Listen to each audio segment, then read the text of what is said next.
Welcome to T2T Boxing in association with IFL TV and Macklin's Gym Marbella. Here with me I have Justin Fitzgerald, trainer of Sakio Bika. Thanks for joining me. Sakio just got his media day underway, some sparring going on with Mark Flanagan, a few other lads in there. Big fight just been announced. What are your thoughts on that fight and what are your thoughts on Sakio's chances? The fight coming up with Adonis Stevenson, it was a little bit surprising, but it's like a wish come true for Sakio and even myself. He's wanted to fight Adonis Stevenson for quite a while now, and the fact that it's for his WBC belt and that Sakio could possibly win another WBC belt in another division, it's a huge fight. And being in Canada in front of Adonis's crowd, it's a massive fight. It's got big ramifications. Yeah. Stylistically, what are your thoughts on how that fight's going to pan out, say with Sakio? We all know the last couple of his fights have been full of action, certainly. Is that something that we're going to see more of? We're going to see a return to maybe slightly more cautious boxing from Sakio? No, well, there'll definitely be a game plan, going into the fight. But the fact is, Adonis is a southpaw. He's got the long arms. He likes to use that reach, use the jab and get guys onto his left hand. So because he's powerful that way. But I don't think he's the best in fighting in close. I don't think he's been tested too much in that regard. And with Sakio's rugged and awkward style and his strength, I think part of the plan will be to take Stevenson somewhere where he hasn't been. And that's probably not to box him from the outside and be on the end of Adonis's punches, but more to get in close and to work him over. Something similar to what Sakio did with Anthony Dirrell in the first fight, up close, just ripping into his body and head and making it rough and awkward and tough for him. So that would be part of the plan, but there'll be things that we'll work on over there in St. Louis with Kevin Cunningham, and we'll get him ready for it. Okay, and you mentioned the Dirrell fight there.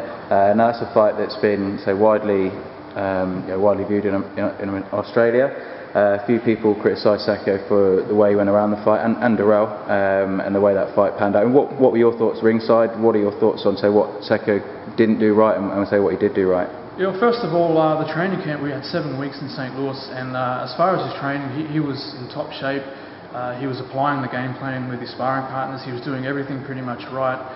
But what happened was in the dressing room before the fight, before the Dirrell fight, I know Sakio as well as anyone. I've been helping and working with him for 15 years now, and I noticed that he seemed off, he seemed flat, just his movements, his demeanour. For whatever reason it was, I can't tell, and then the fight showed that he wasn't quite there. He even said his legs were heavy, he couldn't get off, Plus, of course, the opponent makes you do things sometimes that you don't want to do, or they throw you off. That plays a part, but he definitely was off, and he couldn't apply the game plan, to the best of his ability. So he was off. He looked off to me, and unfortunately, he didn't fight to his best, and he lost the fight. But you can't change that. And now we're moving on. We've got the light heavyweight title shot, say with Adonis. Is a move to light heavy something that is going to stay with Sakio, or will we see him drop back down to super middle if, say, another title becomes available? What's the plan there? Definitely, I think it's the big fights, wherever the big fights are. Obviously, if he wins the WBC light heavyweight, well, he's got to stay and he'll defend it as much as he can. But in saying that, whatever happens, it's about big fights for Sakio. If it's at super middle or light heavyweight, he'll go up and down if he has to. That's the gist of it. Perfect. And with that light heavyweight division comes some very dangerous fighters. We were just seeing Kovalev and Hopkins at the tail end of last year. It's got Jean Pascal who's fighting Kovalev. Would a fight with either any of those guys, would that be something of interest to Sakio and a man as dangerous as Kovalev? Absolutely. Sakio will fight anyone. He's wanted to fight all the big guys, from the Chavez to Froch to those guys at super middle. He wanted to fight Hopkins at light heavy, but that probably would never happen. But guys like Kovalev, he'll fight. Jean Pascal, he'll fight them in a heartbeat. So it's those guys he wants, and he will fight, whether it's super middle or light heavyweight, doesn't matter. All right, excellent. And looking back at that super middleweight division, obviously one you'd studied pretty well with Sakio being in it for so long. What are your thoughts on both the Dirrells potentially facing British opponents in James DeGale and George Groves? What are your thoughts on those fights, and I suppose the division as a whole? Who do you think are the sort of standout fighters left in the super middleweight division? I think the guys you mentioned, the British guys, DeGale, he's definitely thereabouts, with a performance or two. If he fights Dirrell, Anthony Dirrell, for me that's a fight that could go either way. They're both very good boxers themselves, so again it's 50-50 to me. Froch is still there. You know, he's almost the man at super middleweight. You know, has been for a while. But Andre Ward coming back, no one knows what's going to happen there. But Andre Durrell, he's got all the potential in the world, and it just depends on him wanting the fights and fighting regularly. You know, so I think with the couple of American guys there and the British guys, you know, they're the future in the next few years of the super middleweights.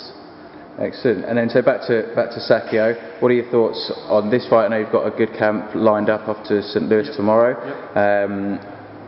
Without giving too much away, how are we going to see that fight pan out? How are we going to see that fight end?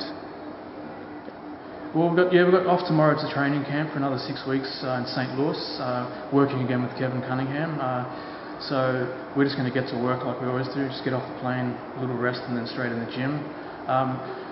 I honestly see the fight. Sakio is on his game. He will make it rough and tough for Stevenson and take him somewhere he's never been. You know, he'll just fight him differently to most of the other guys who fought Stevenson, and he'll take it to the trenches. And I think maybe later in the later rounds he'll keep working on Stevenson, and it's up to Stevenson how much he'll want to take. Perfect. Excellent. Well, we wish you both the best of luck. Have a great camp, and we'll obviously catch up with you closer to the time. Speak to you then. Thanks, mate. Thanks. Cheers.